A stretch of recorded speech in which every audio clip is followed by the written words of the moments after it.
What is up, everybody? My name is Justin. This is Forever Self-Employed, all about pressure washing and quote IQ. And in today's video, we're going to be talking about if pressure washing is oversaturated, what to do in that scenario. Mike is with me in the Tesla. How's it going, Mike? Hey, everybody. Are you getting charged up, Mike? Yeah, we're charging up. We're heading back home for some fireworks and other 4th of July antics. That's what I'm talking. I know you like to get rough and rowdy on 4th of July, right? I've only got 8 fingers. Okay, there we go. We do want to tell you guys about one thing before we get into this, and that is our 4th of July sale. You can save 25% off everything on the resource page today only. Today is the last day. We've been running this for a couple days. The last day to save 25% on everything on the resource page when you use code USA at checkout. USA. If you don't know how to spell USA, you're in deep trouble.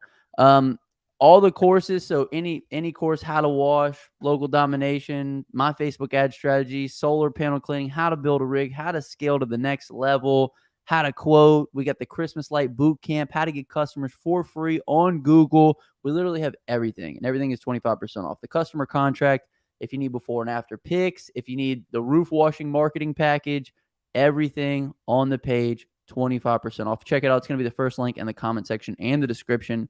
Currently the first link in the description. So everybody check it out. We're going to say hey to a couple people in here, but check it out. 4th of July sale. Mike, what's your favorite course on the resource page, you think?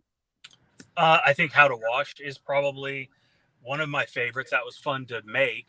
But I think the one that has got the most value, if you already know how to wash, is obviously the marketing framework, how to get customers.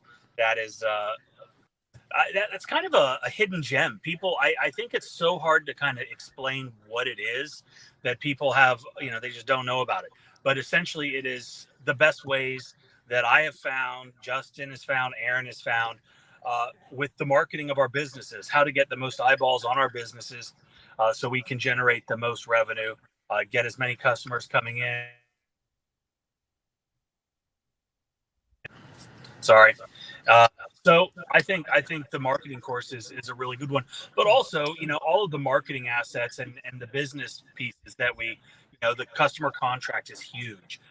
The employee handbook, all the before and after pictures, all of the things that you need on the back end of your business to make, what you do on a daily basis possible. So that's, I think there's just a ton of value there altogether. And like you said, USA is the code.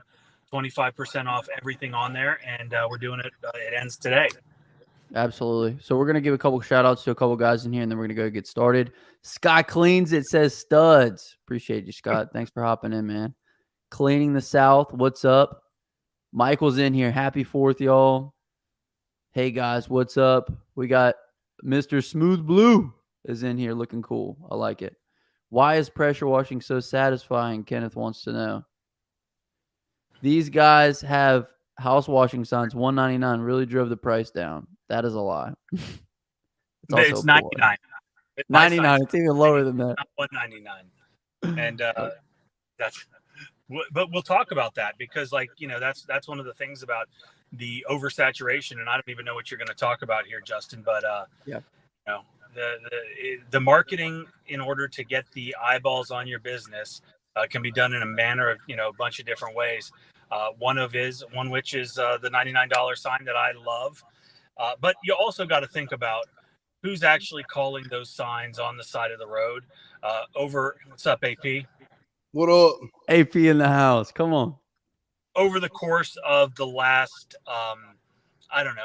2 years, I've kind of really changed my mind on the bandit signs, how they operate, how we utilize them. We still use them. The design has not changed, but it's not really going after my ideal customer. Somebody that thinks they're getting their house washed for $99 doesn't have a house that we're going to be able to wash because we have a minimum price. Our signs say $99, starting at $99 for 1,000 square feet. So the pricing is in line pretty much with where we try to target, but more than anything, it's just brand recognition. It's reminding people to get their house washed. I recognize the logo when I go to Google and I type it in.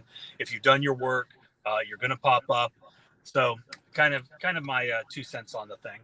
Excellent. So we're going to get into a couple different ways if your market is oversaturated, things that you can do within it to kind of set yourself apart. I do want to start off by saying that thinking that your market is oversaturated without putting any work is like the beginning of delusion, right? A lot of people use my market is oversaturated, I can't get any customers, as an excuse to let themselves off the hook for something that they haven't been able to do. So I kind of want to run on that first, of how we make a mindset shift from my market is oversaturated to taking complete accountability no matter what your results are, and saying, I must not be doing something right because there's people in my market making money with this. And I've just set my mindset to, oh, well, it must just be that there's too many people in my area that I can't get business.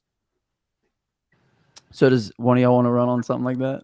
No, I think that's phenomenal, because you're absolutely right. You're giving yourself an excuse before putting in the work, right? And before you even start your business, you should know whether your market is oversaturated or not, right? You need to do your due diligence. You need to investigate the market, investigate the competition, see if there is a need for what you're providing, and then even further, kind of dig in a little deeper and see if there is a niche that you can attack, which is going to separate you from your competition. There's people that are watching this from all over the world, obviously, but when we're talking about, like, my area, there are a lot of people that do what we do. There are a lot of pressure washing businesses. There are a lot of window cleaning businesses. And does that impact how I operate? To some degree, yes. But I also know going in that there is competition, just like in every other segment of every other industry. There are very few things that you're going to find where you are going to be the monopoly holder, right?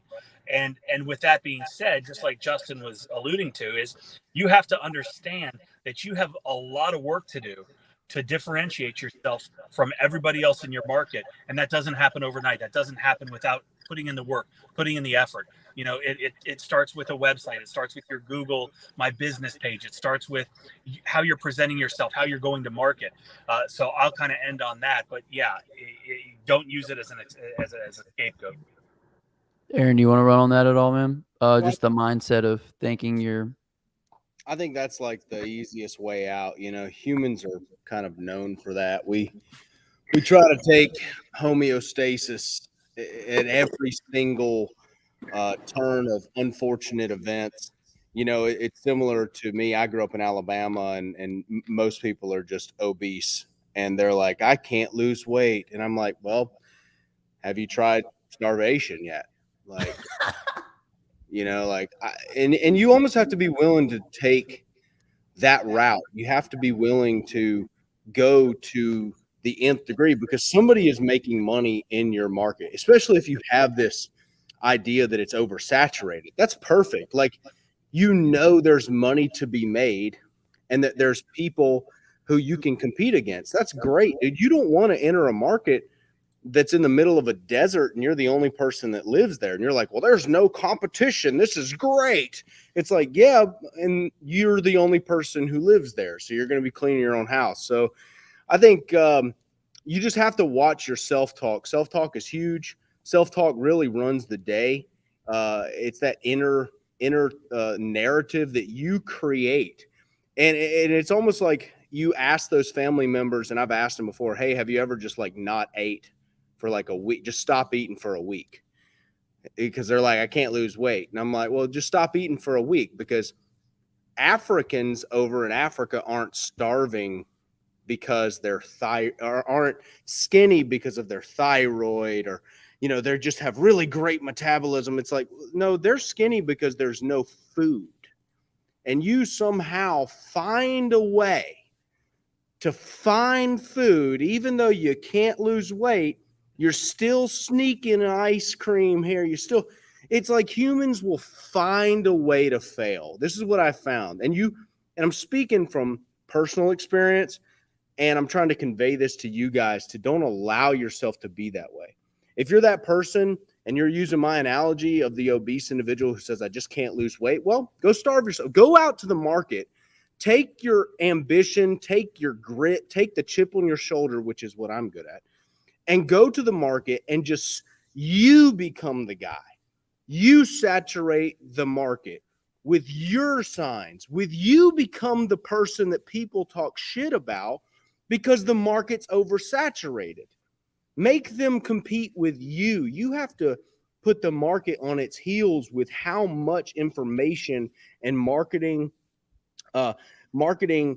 stuff that you're putting out there, your ads, your Google ads, your flyers, your signs, make the new guy say, man, that guy's in business. The market's saturated. Do you see how this works? It's all just fake. So if you believe the market is saturated, that is such a good sign. It means there's money to be made. And you should take that to heart and say, dude, I could be that guy. I can be the next guy who runs Google in this town. I can be the guy who gets all the leads. Yes, good. There's people doing it. And that's just my analogy. I'm pretty harsh with that stuff just because I loathe excuses to the nth. If you want to get me angry, it's a bullshit excuse. I hate it. And I hear it all the time, where I grew up and I'm down here for the 4th of July. So I'm getting to hear some of the same excuses about why nothing's happened in people's lives and why they're not farther along. And I'm just like, miss me with it, bro. Like, make something happen. Go become the guy that people talk trash about in your market. Become that guy. Become the guy that's so out there that all the new guys hate you for no reason. They don't know why they hate you. They just hate you because they can't get away from you. That's your job. And when you become that, you become Coca-Cola. You become the biggest in the game. You make everyone else compete with your narrative, right? You flip the script, as Catch-Al said, all right? That's how you have to be. You really have to hear the voice because everyone has it, all right? I'm not without it. I hear the same voice that you hear. The market's saturated. Well, there's a lot of people offering that. There's a bunch of screw all that shit. So good. Go make it happen. Boom. Okay, I love that philosophy. I will say this. I think that, being on YouTube and having all the YouTube videos and all this stuff, it works to people's advantage from the standpoint if they get a lot of knowledge that they wouldn't have gotten otherwise. But for me, whenever I first started, and I'm sure it's the same for you guys, weigh on this if you will, but there was no YouTube. And so I didn't think about anybody else who was doing pressure washing. I didn't think about anybody else who was offering my service. The only person I was concerned about was Justin and how I was going to make enough money for that month to pay for rent and groceries and whatever bills that I had. And so I was never concerning myself with, I wonder how many more people are passing out yard signs. I wonder how many more people are running Facebook ads. I was only concerned about Justin and how is Justin going to make enough money this month to support himself. So did you guys ever consider any other competition whenever you were kind of building your business at the beginning? Mike, you're muted. Sorry, I was muted. I honestly never really did, and probably to my own detriment because, as you go back and you look at the things that you have done in the past, and there are a lot of things that you wish you could have done differently, and being more self-aware of what other people were doing, how they were pricing, I think would have been beneficial to me way back.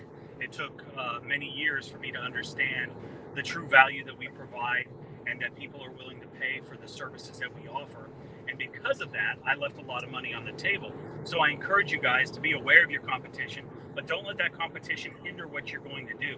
You can learn a lot from the people in your market. You can learn a lot from just, the random people that you see on YouTube. There is a lot of great information out there, and you can take something that someone else is doing, tweak it, make it better.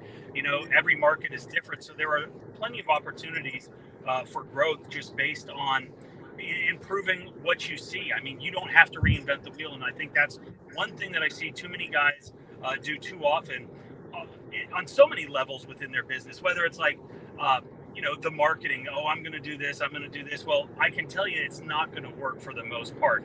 And maybe you're a miracle worker and you could take some of the things that have been tried by, thousands of others and they've not worked and make it work for your business. But,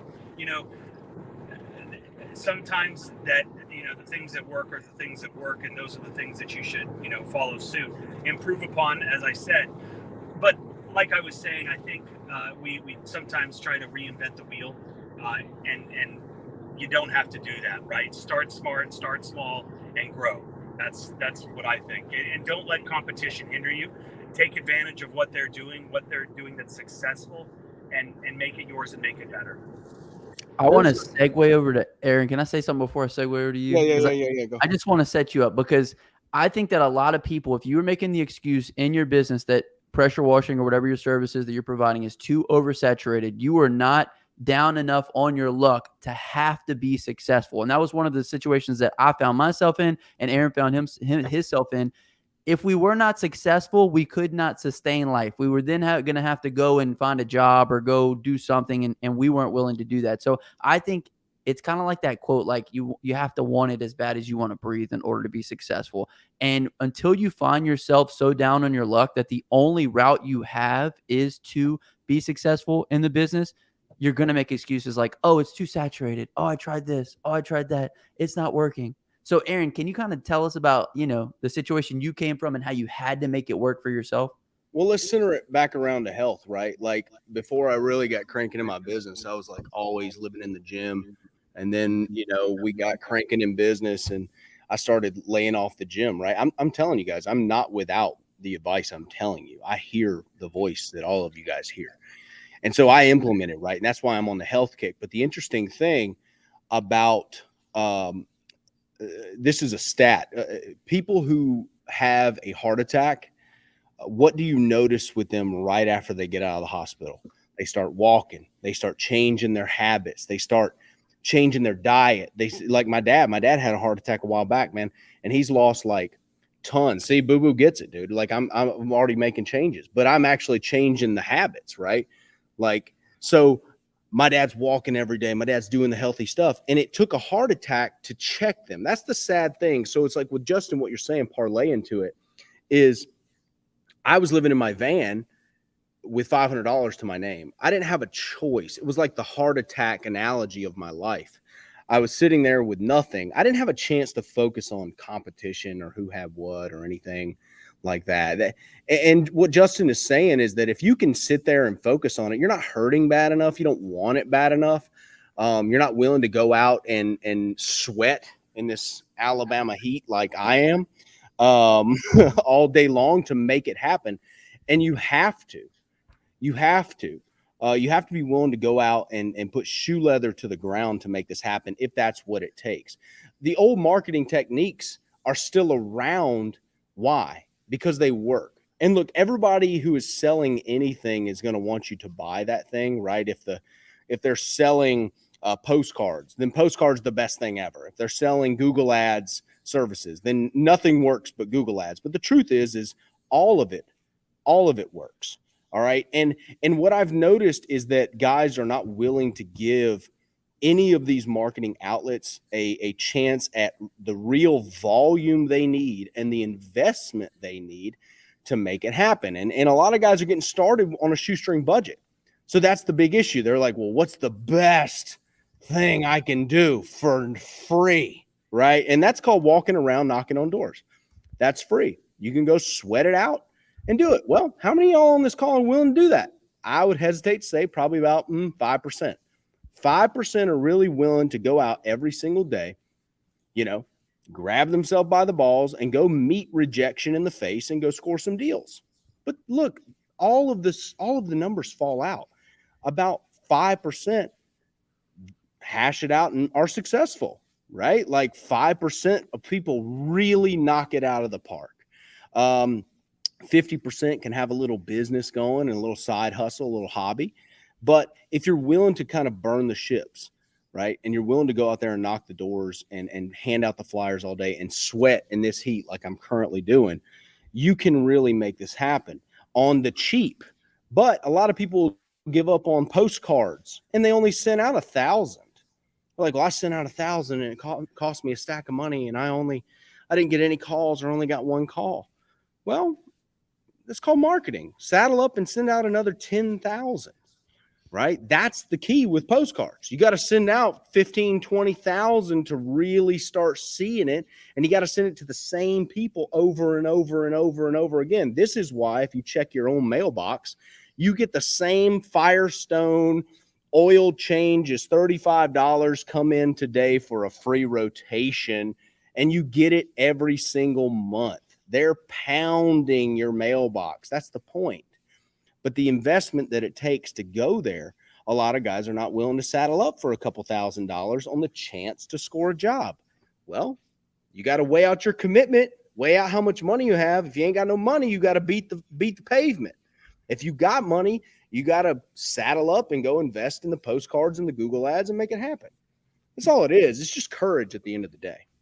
I love it. And I do want to take a minute to tell everybody about our sale. 4th of July sale ends today, 25% off all of the courses on the resource page. Will be first link in the comment section and description. Use code USA at checkout. 25% off everything from how to wash local Dom, my Facebook ad strategy, how to get customers, the solar panel cleaning, how to build a soft wash rig, everything, the customer contract, how to get leads on Google, literally everything. More resources than you can even know what to do with on this page. So check it out. First link in the comment section description. Code USA at checkout to save 25%. And I'm going to segue us into the next point, and that is, let's say that somebody did all the stuff, right? They passed out all the flyers. They did all the yard signs. They knocked on every door, and just people in that area were like, we don't want pressure washing. You need to find a way to offer value in another way. Mike, I think we're getting a little air coming in on your mic. You need to find a way to offer value in another way. Okay, so if pressure washing was truly oversaturated in your area, if there was no market for pressure washing, what is there a market for? What are people paying for? What services do people need? Find out what those services are and provide value in those ways so that we can start making money. So could be anything. I know Aaron started with window cleaning. Mike added window cleaning onto his business. Mike also added gutter cleaning onto his business. Add-on services that add to every ticket price. But what it is it's also finding other ways to make money, solving other problems for other people. So if pressure washing was really oversaturated in your area, find a way to offer value in another way. Would you guys agree with that? Mike agrees. Aaron, you want to weigh in a little bit? Yeah, I would do that, but here's the deal. It's not oversaturated. So I wouldn't give yourself even a chance of an out. What I've learned is if you give yourself a way out of any of this, you will find a way out. You will find a reason not to go knock doors. You will find a reason. You'll be like, well, I got flyers coming in next week. I'm not going to knock doors. I'm just going to hit flyers really hard next week. Yeah, it's bullshit, man. It's all just bullshit. It's bullshit. So you got to really find out where you are. If you ain't got no money and you ain't got no flyers, you need to be out today knocking doors on the 4th of July. Are you serious? Yeah. Everybody's home. Yes. You see how you let a little holiday get in the way of your financial future? Just like that, man. And then it'll be Sunday. You'll add these little parameters and criteria as to when you can and can't call people back. Oh, it's Sunday. Can't call them after 6 because they're probably eating with their family. So I shouldn't be rude. And now, sooner or later, you've whittled yourself down to a window of like 2 hours a day that you're still not going to call them because you created, holiday, Sunday, 6 p.m. You got all this bullshit. Look, approach them today. Approach them on Sunday. I'll call you at 8 p.m. I don't care because I'm not going to leave these little, and it's more for myself. It's not about them. I can't leave myself these fictional criteria as to when I can follow up with a prospect, because I know that I'm just like you, that I will start inventing nonsense that doesn't exist. And now you have a little criteria as to when you can follow up with the person. And somehow there's always something that comes up during that time. Okay. So don't allow any of it to come involved. That's my big advice, is that we will find a way to stop making progress. We're humans. It's a constant bullshit narrative. You can witness it all through the South.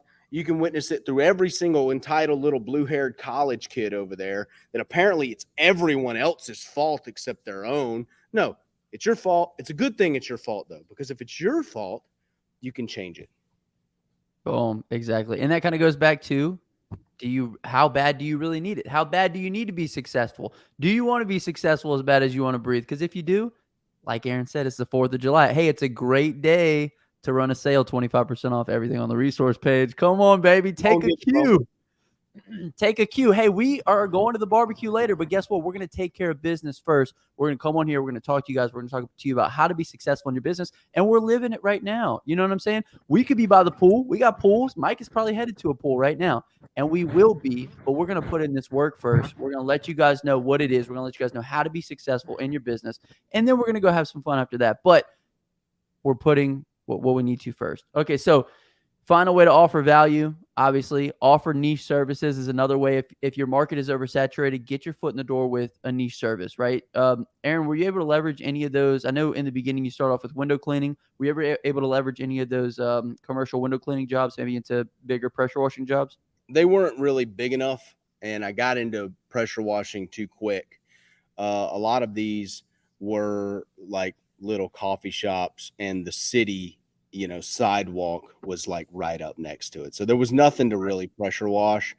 I didn't have any reclamation for the city, so I really couldn't just post up out there and start blowing on 8th Avenue a ton of gallons per minute, or even, pull a hose around the back there in strip malls. So what I had to do is just jump into pressure washing. I had a few window cleaning clients that were big residential stuff early on, that I eventually did clean their roofs in their houses when I got the equipment to do so.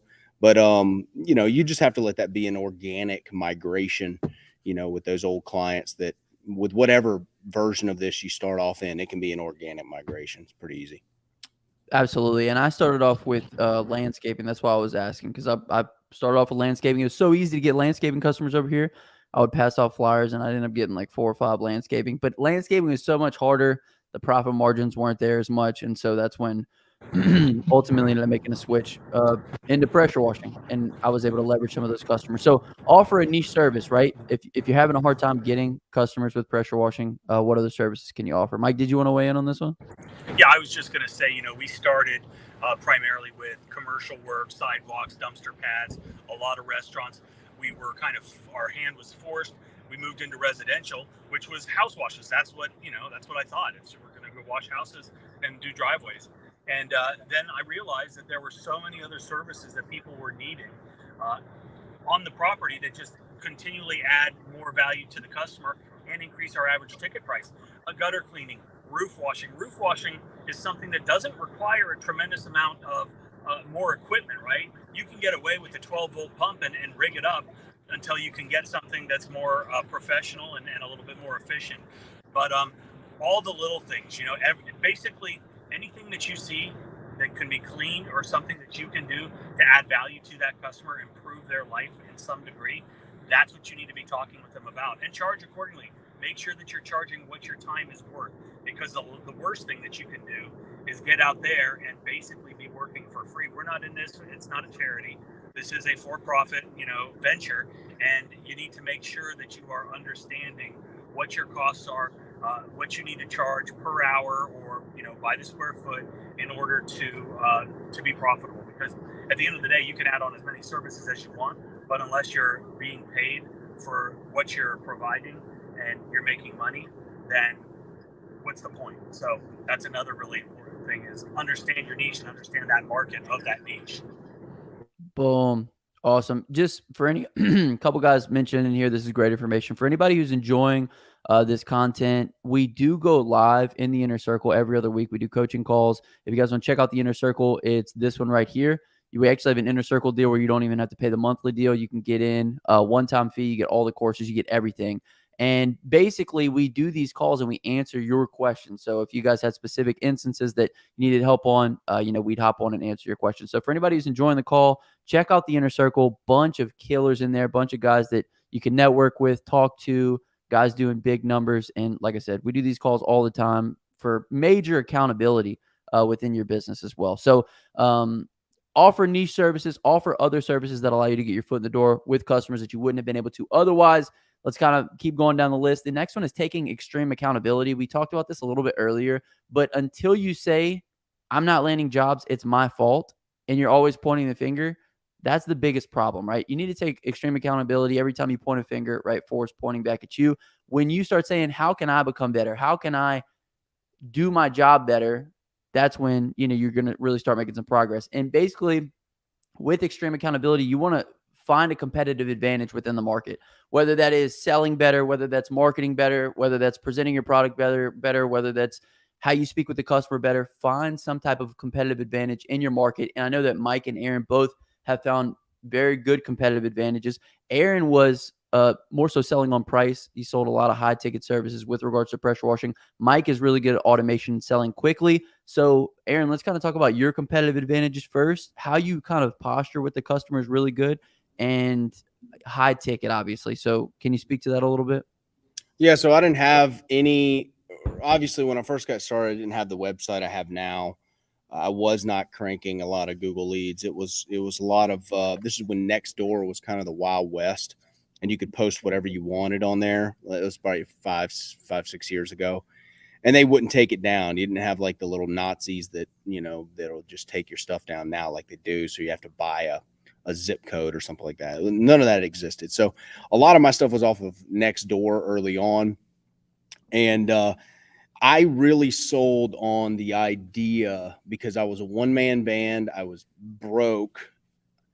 And so all I knew is that I could speak, I could sell, and I had to sell, so I could sell. And what I would do is I would just bank on conveying to them that I was the most trustworthy they could find, where I didn't have crews. I would play against the crew thing, where a crew, who knows who's in your bedroom cleaning your windows, who knows who's around your jewelry. So I was really targeting high ticket clients, people with mansions who would pay me a lot of money, and I would have to sit up there for probably 2 whole days cleaning these windows. I couldn't afford a water fed pole, had a squeegee, 30-foot ladder, whatever I had, big tall ladder. And so I would sit up for 2 days and see if I could make, a decent high ticket lick on that 2 days of just cleaning them all by hand. And those people loved that. It wasn't my long-term play to be so hands-on. A lot of guys will just take that forever and they find some honor code in cleaning all the windows by hand. It's like, no, the point is to not do that.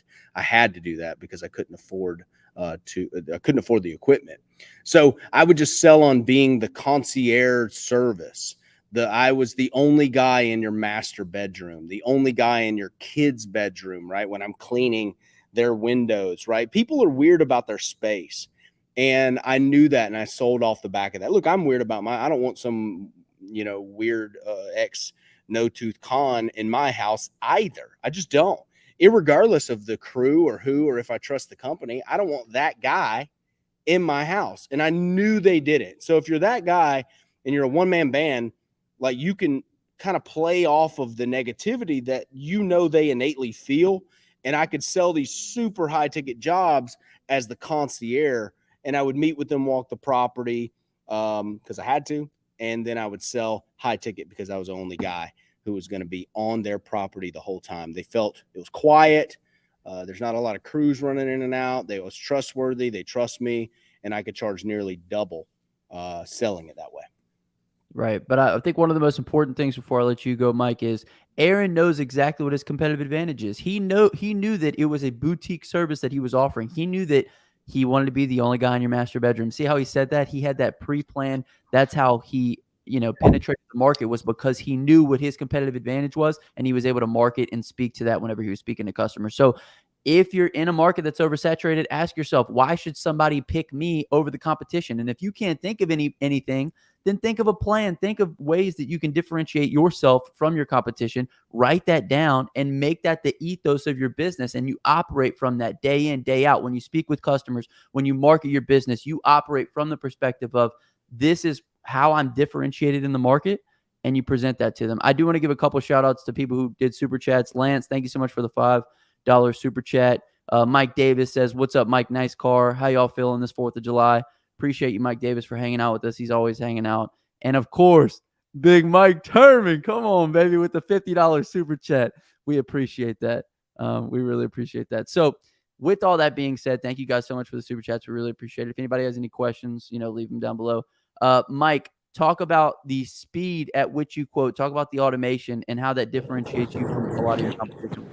Well, what I found is, in the world that we live in today with Amazon, with Google, we almost I think everybody is just under the assumption that you need to have your product instantly. You order it on Amazon, it's here tomorrow. You need information on something, you need to know what restaurant to go to, blah, blah, blah. You Google it, you get your information instantly.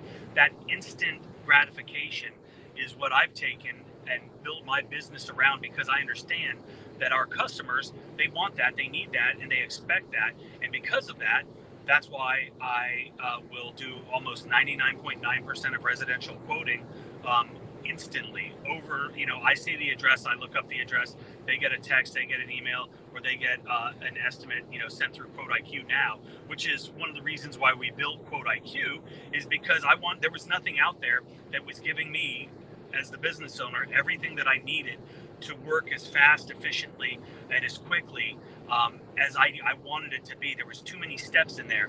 And so basically what we did was we took my business model and we kind of morphed some other things in there to allow us to quote instantly, to allow the customers to get these quotes so fast, because we all know that your chance of closing a deal is just, I don't even know what the statistics are, but just I'm at a loss for Right. words. The longer the time goes on, the less likely you are to close that deal, right, Mike? Oh yeah, and so well put. As I was stroking out here, but basically your likelihood of closing deals, if you were the first guy back, it goes up astronomically. So that's how I have been able to grow the business, keep the schedule full, keep the guys busy, because I'm the first guy back. I'm the first guy to them. And then also with the automation, you have to follow up. If you're not following up, you're wrong. You don't have to have automation in place. You don't have to use something like Quote IQ that allows you to set up, emails and text messages for every step of the process, whether it's after they get a quote, after they schedule the service, after the service is complete, right? You've got this automation that you can do. And if you're not using something like that, you need to have it in place, because follow-up is critical. It costs so much more to gain a new customer than it is to retain a previous customer. And so by staying in front of them, you're going to increase your chances of retaining that customer for the lifetime of the customer. And that's a huge cost savings, and it just makes your life a lot easier. And if you can go ahead and get them on the schedule in 6 months or 12 months and just have that already on the books, then by all means, try to do that. You need to be as responsive. It's taking that concierge service that Aaron is talking about and kind of, working it from more of an automation standpoint, but you're still in front of them. They still feel that that you care, because you're constantly checking up on them. You're making sure that the service you provided was good. All of these things are going to help you grow that business and set you apart from your competition. Boom. I love it. I want to make an analogy here, and this is probably not a great analogy, but I think that customers are a lot like French fries, right? The longer that you let French fries sit there, the worse that they're going to get. Okay. So French fries are only good for about the first hour. And Aaron's laughing, so I'm going to put them on. French fries are only, and Aaron was talking about starvation earlier, so I feel like this is necessary that I make this analogy. French fries are only good for an hour, right? Like you go to the fast food restaurant, you get the French fries, especially McDonald's, right? They're only good for an hour, so you got to eat them quick. When a lead comes in, they're at their hottest and at their best when that lead is coming in. I worked with I was trying to help out a mobile detailing business that was local to me. And what they would do is I was running some ads for them to try to get them some customers. And we'd have a bunch of influx of leads coming in over the weekend or after hours. And they would not answer any messages that came in on the weekends or after they were off the clock. And it was huge. It was a huge detriment to them because they were losing out on leads. Think of them like French fries, right? Do you really want to eat French fries the next day? What happens when you go to heat them up? They're absolutely terrible. You want to get to these people and get them a quote and get them an estimate as quick as possible, because that's when they're at their hottest, right? People tend to lose interest very quickly. Either that or they're shopping prices. If they need something done, they're going to call multiple companies to get prices. So the way that Mike operates is really good, and I've taken on that philosophy of let's get them a quote as soon as possible and let's get them into a yes or a no as quickly as possible. So another big thing that a lot of you guys might be losing out on a lot of customers is the way that you're onboarding these customers. Maybe you're not taking them as quickly as you need to be. Maybe you're not sending them a quote as quickly as you need to. And adopting that Amazon mentality and how people like to do business and how people like to operate their lives is going to help you out a lot. What if you ordered a pizza and the pizza, they said, all right, it's going to be 3 days, then it's going to be sent out to you. You'd be like, I want the pizza today. I don't want it in 3 days. I'll call another company. And your customers are the same way. So deliver them the pizza today. And that's metaphoric for give them a quote, or else you're going to have to reheat your French fries. A bunch of food analogies here. I don't know how you feel about that, Aaron. Well, I'm in the obese capital of the world, which is Alabama. And, I'm over here. I was talking to my parents about it last night. I was like, why the hell is everybody can't lose weight around here? All you got to do is just stop fucking eating.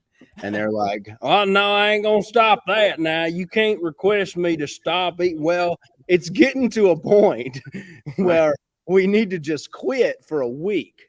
Just cold turkey, push through the cravings and break this cycle of, habitual homeostasis, break this cycle of excuses to maybe we can get on another plan. And to Mike's credit, getting those quotes out fast is a big deal. I know when I first got started, quote IQ didn't exist then, or I would have used it. But what I did is when I would get those calls, I would immediately, because I didn't have shit going on anyway. So right when the call comes in, I'm probably going to personally answer the phone and tell them, hey, I'll be out there in 10 minutes. I'm GPS in their place and I'm driving out there now. All right. Because I didn't have anything to back it up. I didn't have any jobs going on. And if I did, I would leave that job because I'm on the side of a house in the middle of the day. I'm window cleaning with a squeegee. What does it matter? I go to lunch, go meet with the customer who just called me, grab a snack, come back, finish the job. The speed to the estimate and the speed to the follow-up and the close is what's going to make or break your business. And you would think this wouldn't matter as much, right? Because Justin used the analogy of a pizza, right? Well, people are like, well, a pizza is only like $20 or something. They're talking about $1,000 or more dollars with us. Can't they wait a few days? No. Humans are weird like that. They think the same way about a pizza that they do about this $2,000 job they're doing with you. They want you to answer the phone, call them back. They almost want too much. All right. They would prefer you just hold their hand through the whole process and do it all. And that's what we do as a service. But it's like they almost go too far with their expectations. So you at least got to meet them in the middle. And I will tell you, if you will do what Mike is suggesting, what we're talking about here, you will beat 99.9%, except for Mike or me or Justin, because we know this stuff. You will beat 99% of the so-called oversaturatedness that you guys talk about. Those guys aren't doing that. They're not calling back till 3 days later. They're going to do all their estimates on one day, which is Saturday. Well, guess what? Mike's already been in, quoted the job, closed the job. He's got a crew in there on Thursday, and you're coming to do an estimate on Saturday. So speed to the close, speed to the estimate is going to be your best ally if you're brand new getting started. And if you're established like Mike, you're just going to have the automation and the systems in place to actually make that happen at that scale and magnitude. Well, money is attracted to speed. So be fast or die quickly. I don't know. I didn't have it. Like, that's right. What is it? Oh, go ahead, Mike. Can you hear me? Crystal was saying that you should go have a snack, Justin. Hey, wait, Mike. Can you connect? Can you take it off the Bluetooth? I think you're on Bluetooth in the car, huh? You're not on Bluetooth? Okay, go ahead. Go ahead. No, it's good. If the quality's not good, I'll just listen. No, you're good. I can hear you. No, all I was saying is Crystal was saying that you should go have a snack because all you're doing is talking about French fries and pizza. Dude, I'm just trying to give them an analogy of something that goes bad and something that's not. I mean, like, you can reheat pizza, but no one wants their pizza 3 days later. You know what I'm saying? Good luck heating up some French fries. And it's the same thing with your customer. Your customer's French fries. You need to consume them within the hour. You know what I'm saying? That's all I'm saying. Usually, right, the magic is usually in what are you not willing to do is actually the main mover in the deal. Right. And the funny thing you'll start finding is that your gap of what you're not willing to do is normal life to high performers. They just normally close. They just normally are fast to the estimate. Like, all of this stuff is normal to us. So if it sounds kind of foreign or it sounds kind of radical that if you're obese and I told you just stop eating for a week, you're like, oh, I can't do that. It's like, no, you'll actually be fine. People fasted for a long ass time back in the biblical times. They fasted for a long time. You'll be fine, but you just don't want to. So you don't want to, you think about the pain or the cravings or, oh my God. See, you value the comfort more than you value the results or the money. And that right there is what keeps people making 50,000 a year, 60,000 a year. They trade their goals and aspirations for what is called security. It's fictional, right? It's not really security. They cut all the jobs, you lose. Oh yeah, you get unemployment. Happy birthday for 2,000 or 3,000 or whatever a month. It's nothing. Can't even pay rent in Nashville for that, much less buy food. So stop cashing in on your own dreams and go out and really challenge yourself as to what you're able to do. We're giving you guys the pinnacle of performance on this call. Guys like Todd Ketchell, Mike Turman. I'm going to tell you guys who don't know these people in the chat, they don't need to be on this chat.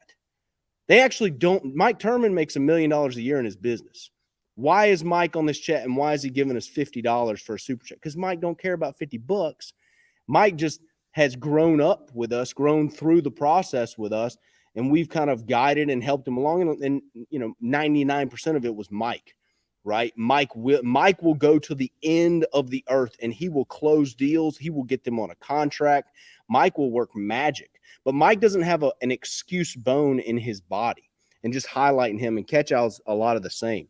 Like, there is not an excuse in their body that they're going to pull out to say, I'm not going to do this, or I can't do this, or it's not the right time. No, today, right now, this moment, the 4th of July, is the right time to turn the game around for you, to set yourself and your future up in a different way come next year this time. You have to plant the tree today, man, if you want to sit under the shade in 10 years. Well, beautiful. I do want to mention one more time. I have one more point to go over, Aaron. But if you guys want to save 25% on every course on the resource page, if you really want to set yourself apart from the competition, you need to be getting some of this training. The best people in the inner circle, the best people that we've coached or have gotten this training. So you get local domination, how to wash, my Facebook ad strategy, everything. 25% when you use code USA at checkout. So check it out. It's the first link in the comment section and the description. And I want to get into one more point with regards to this topic, and that is operate your business as a business and stop treating it as a side hustle. So if you're having problems with, you think, oh, it's too oversaturated, I can't get jobs because, there's so many people in my market. Are you really operating your business as a business? Are you keeping the books? Are you keeping track of every customer? Do you have any email follow-ups? Like, how are you sending out estimates? Like, do you have a marketing plan? Do you have a marketing budget? You know what I'm saying, Aaron? Can you kind of speak to like guys that just kind of take this on as just like, well, we'll see how it goes, I think it's hard to understand a lot of this stuff that we're talking about because a lot of these guys are just, they came from a job and all of that was given to them. And somehow, the world feels like these major corporations or business owners like owe them something. You know what I mean? I have a problem with that entitlement. It's like, well, I come to work here every day. Yeah, well, that guy took all the risk. That guy put in all the money. That guy could have literally over leveraged himself to make this business happen. You just walked into a job and signed up and got a check. And so what that's built to do is kind of create this what they call diminished aspirations. It's a propaganda term. If you can create diminished aspirations within a society, they will aspire to less. They will believe that they can do less.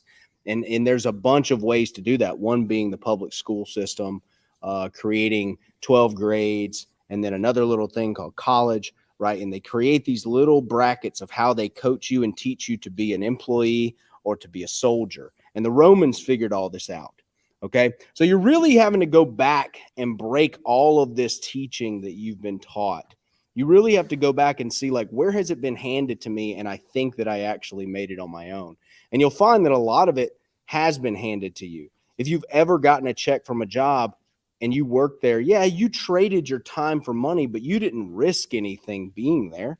You didn't risk the loan on the company or millions of dollars worth of products sitting on the lot that you could just lose and actually go bankrupt. So I just feel like that big excuse for guys, they don't really know what the first thing is to do. And the first thing is to go out and get jobs. That's the first thing. Go clean something, man. Stop sitting on YouTube. Look, we have the channels. We get it. You like to watch it, but Stop sitting on YouTube all day long. Maybe watch one video, not 20 videos. Stop researching, because what research is resistance. Research is resistance to doing what you need to actually do.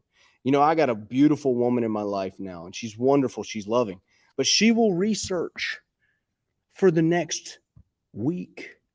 But that's cool because she got me. I'll pay for it all. All right. She can research how to make bread. All right. That's fine.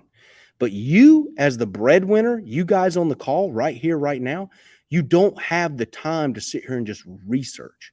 And what happens with research is it starts cluttering up your mind, and you start thinking, oh, well, I've got to do this, and I got to get this set up first, and I got to get my LLC first. Let me tell you, when I first started, dude, I didn't have anything. And I don't condone that. But I'm just willing to ask for forgiveness over permission every day. That's my mantra. I'm going to go out. I'm going to pay for my bills. I'm going to get this thing set up, and then I'll make it official. Then I'll make it legit. Don't take my advice on that, though. I'm not an attorney. I'm not an accountant. You shouldn't listen to a thing I have to say.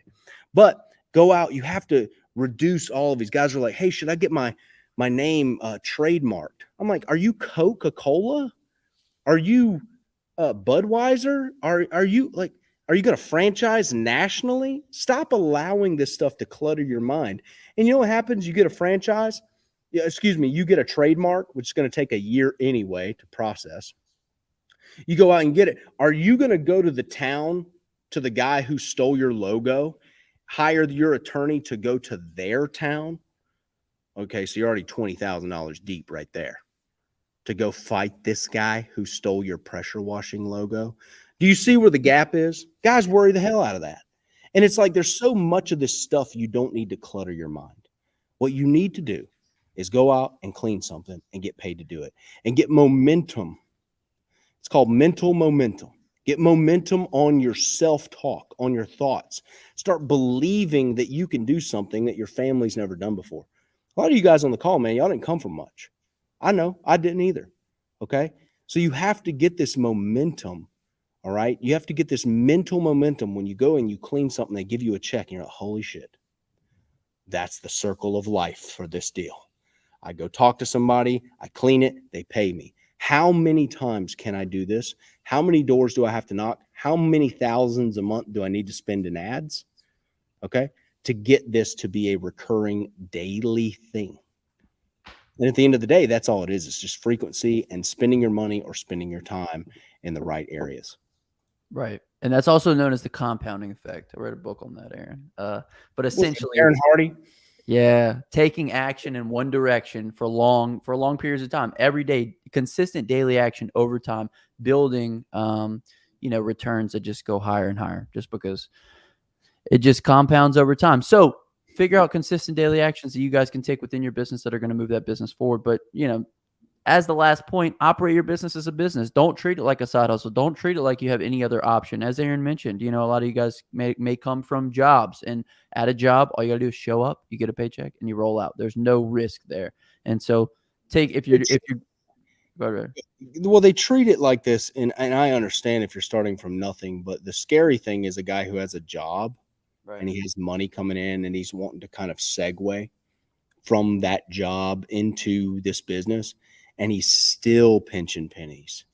He's still like worried about, hazmat fee on a chemical that's like really good. Like he's like if you talk to me about $100, $200, like I might get you out of my house. Don't speak to me about $200 in your business. Like that's offensive. And that's how a lot of guys they operate. They operate in this, like, how can I get free money? How can I go out and do nothing and somehow slither my way into profits? The problem is that becomes the way you always think. You start running your business and you top out at like 10, 12K a month in the business, total gross. You're taking home like 6, and you think that it's like big money.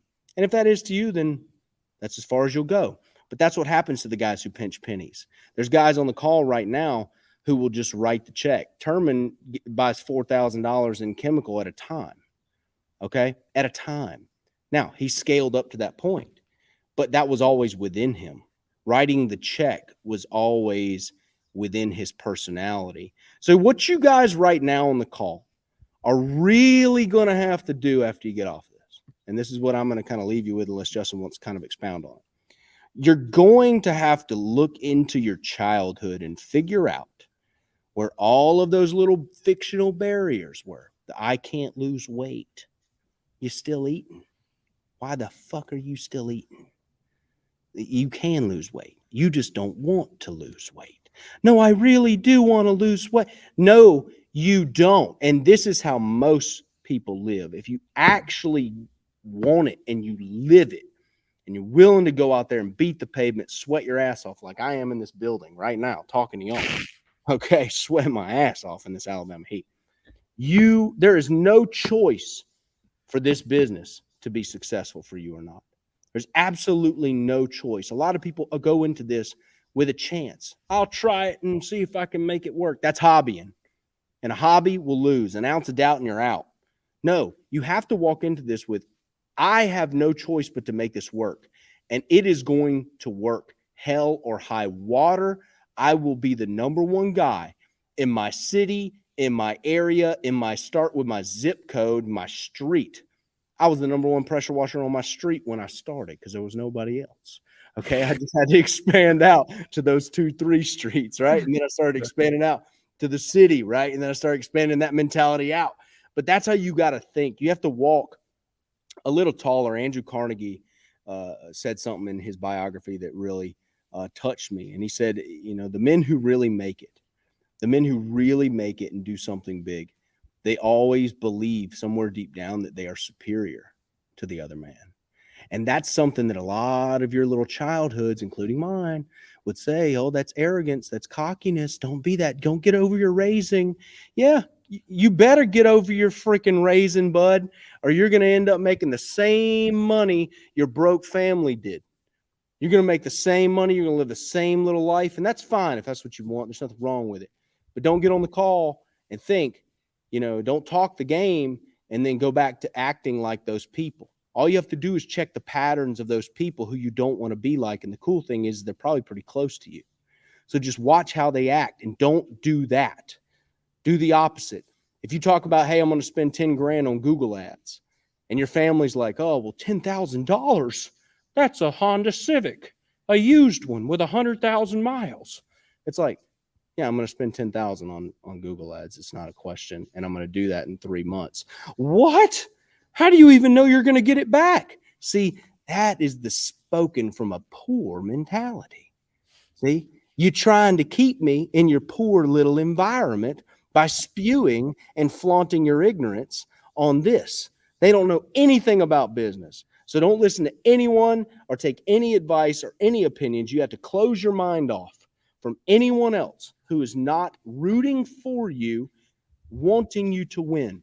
If they have a problem with you investing in your business, you're going to have to at least love them from a distance and cut them out of your life for a little time.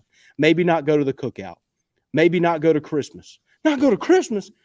Look, man, I'm going to tell you, I will cut anyone out of my life spewing negativity. And what I found, though, let me tell you, if you're willing to cut them out, what happens is they figure that out and they start coming around because you start winning. You start landing some deals. They start coming around to what you've been saying. Now, my family, you know what they say? Oh, I knew you could do it all along. You've always been motivated, Aaron. You've always been one of the most motivated we've got around here. It's like, well, where was this? When I was talking about doing it, it wasn't around, man. It wasn't existent. The narrative was different because I heard it, you heard it. And you're hearing it from your family. So you got to kind of like block your ears off. And you've got to get blinders on, man. You do. Because your mind is how you control the self-talk in your mind. What you believe. I'm going to leave you with this.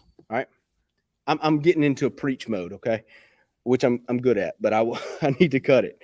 I want you to drive past a dirty place this week in your area.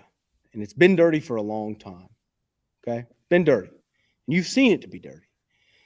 You're going to drive past that place.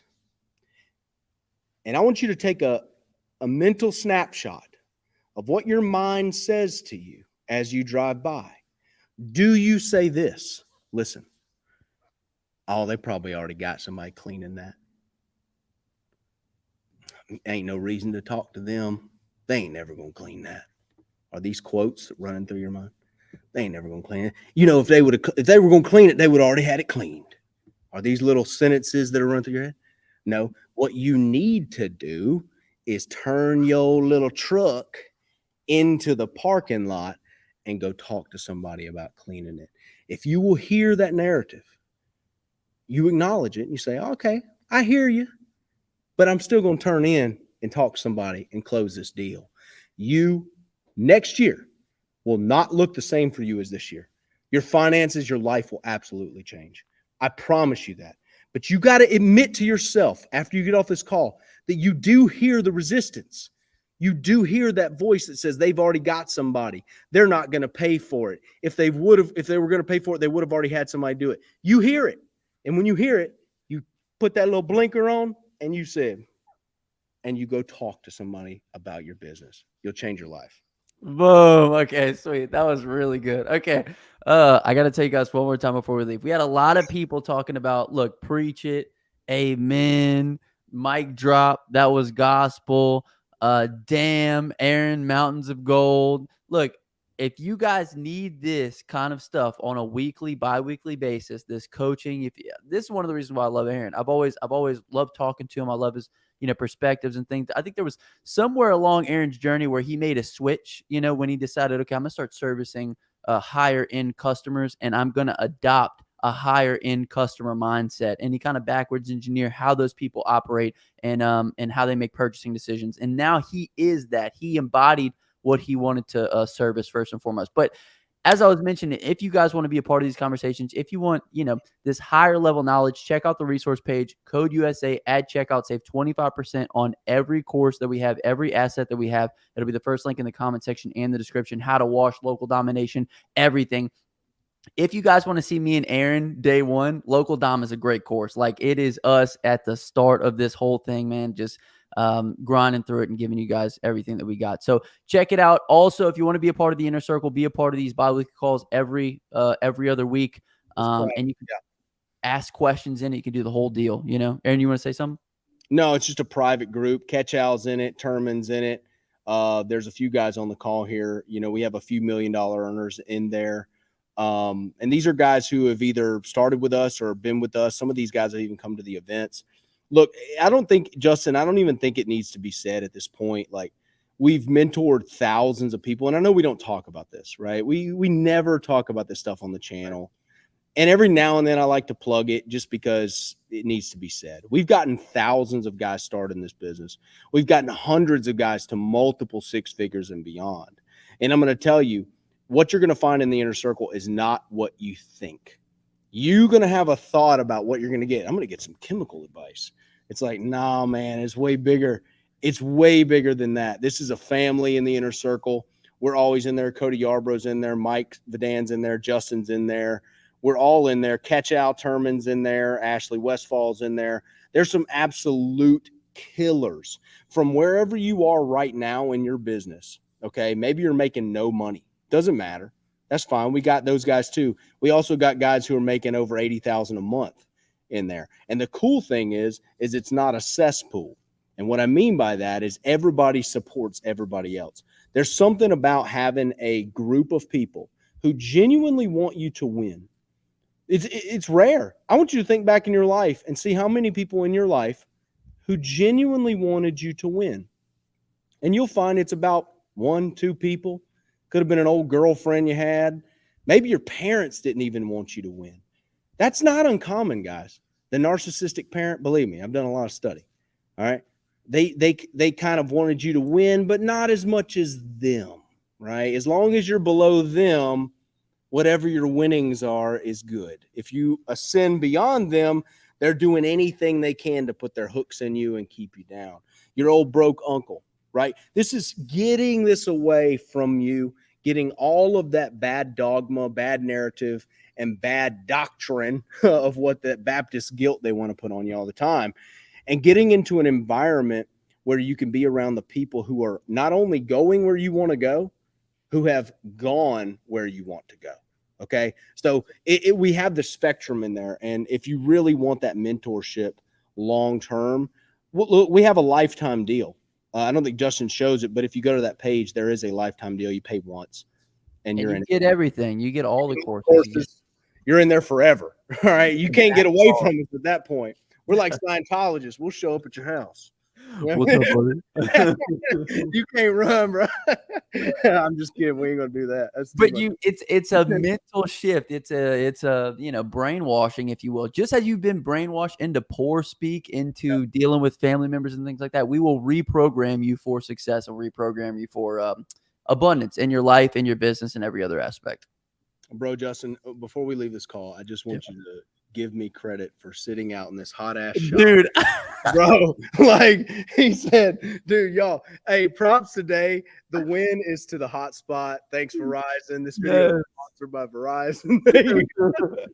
Verizon cut the check. Absolutely. Hey, round of applause for Aaron in the comment section. Not only did he deliver like crazy value, but he's also sweating his ass off in Alabama.